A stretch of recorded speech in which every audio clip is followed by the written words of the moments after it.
आजकल विभिन्न विज्ञापनों में आयुर्वेदिक दवाइयों की गलत जानकारी देकर उनका दुरुपयोग किया जा रहा है और कुछ ऐसे क्लेम्स किए जा रहे हैं, ये दवा खाइए मोटापा भगाइए, ये चूर्ण खाइए और कब्ज से सदा के लिए मुक्ति पाइए। ऐसे विज्ञापनों से आकर्षित होकर दवा का सेवन ना करें और किसी उपयुक्त चिकित्सक के परामर्श अनुसार ही चिकित्सा करवाएं। जी हाँ, आयुर्वेदिक दवाइयों के भी साइड इफेक्ट्स होते हैं। नमस्कार, मेरा नाम doctor Sakshi, medical officer, directorate of Ayush. तो आयुर्वेद में कोई भी दवा का निर्धारण चिकित्सक दोष की स्थिति, आयु, ऋतु, प्रकृति, बल, इन सब चीजों को ध्यान में रखकर करते हैं। औषधि क्या गुण धर्म है, फिर एक पर्टिकुलर अनुपान बोला गया है। अलग अलग दवाइयों के अलग अलग अनुपान बोले गए हैं। जैसे सितोप्लादी का अनुपान मधु भी हो सकता है, घृत भी हो सकता है। तो और बीमारी की स्थिति के अनुसार ही जो दवा का ड्यूरेशन और दवा की मात्रा डिसाइड होती है। जैसे जरूरी नहीं है कि आप कोई भी चूर्ण 3 से 6 ग्राम की मात्रा में लेंगे। तो जो रोग है और रोगी की स्थिति है उसके अनुसार मात्रा का निर्धारण होता है। तो हम चिकित्सक इन सब चीजों को ध्यान में रखकर ही चिकित्सा करते हैं। फिर ये कहना भी गलत है कि आयुर्वेदिक दवाइयों की एक्सपायरी डेट नहीं होती, जबकि आयुर्वेद में सवीरता अवधि का वर्णन किया गया है। प्रत्येक द्रव्य की एक्सपायरी डेट कही गई है।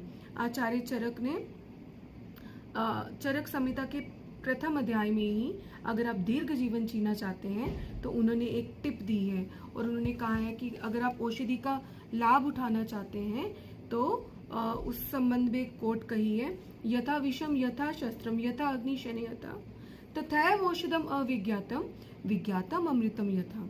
यानी कि जिस प्रकार शस्त्र, अग्नि, विष, अगर इनका आपको उपयोग करना नहीं आएगा तो आपके लिए हानिकर सिद्ध हो सकते हैं, उसी प्रकार अगर आपको किसी औषधि के गुण, वीर्य, वो शरीर पर क्या प्रभाव डाल रही है उसका ज्ञान नहीं है तो वो आपके लिए विष के समान हो सकती है।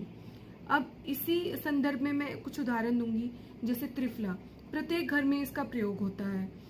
इसमें हरितकी है, विभीतक है और आम्लकी है। बहुत सारे लोगों को नहीं पता होगा, ये शरीर में रुक्षता उत्पन्न करती है, ड्राइनेस।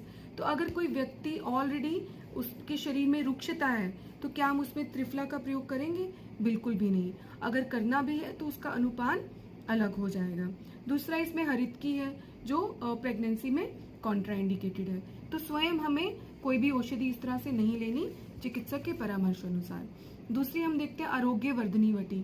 किसी भी कोई भी रोगी कहीं सुनता है कि आरोग्य वर्धनी लीजिए और लिवर डिसऑर्डर से मुक्ति पाइए, तो वो सेवन करते हैं। जबकि इसमें मेटेलिक प्रिपरेशंस हैं, जैसे पारद, गंधक, अभ्रक, ताम्र, लोह।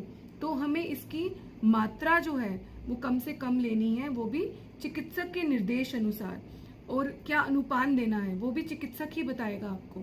और वैसे भी इस हैवी मेटल्स होने के कारण ये प्रेगनेंसी और लैक्टेटिंग मदर्स में कॉन्ट्राइंडिकेटेड है। फिर गूगल है। मैंने देखा है कि बहुत सारे लोग जोड़ों के दर्द में स्वयं ही गूगल का प्रयोग करते हैं। उन्हें नहीं पता कि गूगल का उष्ण वीर्य है, तो इसका जो ड्यूरेशन है वो भी ज्यादा देर तक नहीं हमें इसका सेवन करना है। कुछ समय के बाद हमें इसमें ब्रेक लेनी होती है, फिर इसका सेवन करना होता है।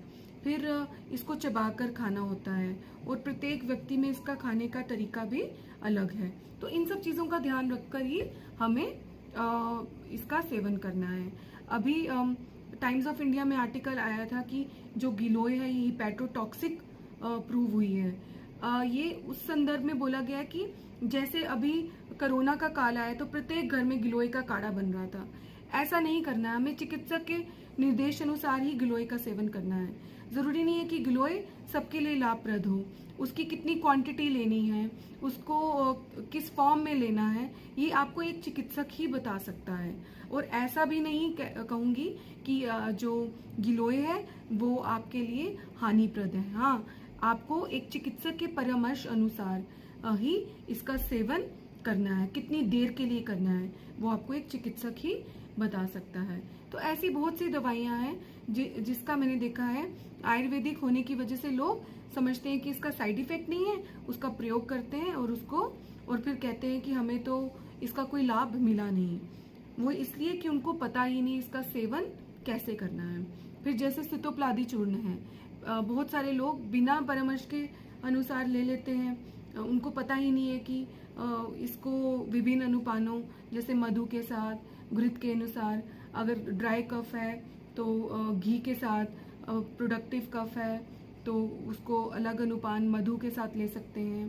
फिर इस तरह से अलग अलग दवाइयों में अलग अलग अनुपान, अलग अलग सेवन काल, ये सब बताया गया। जैसे हिंगवाष्टिक चूर्ण है, वो भोजन के पहले भी ले सकते हैं, भोजन के बाद भी ले सकते हैं और भोजन के मध्य में भी ले सकते हैं।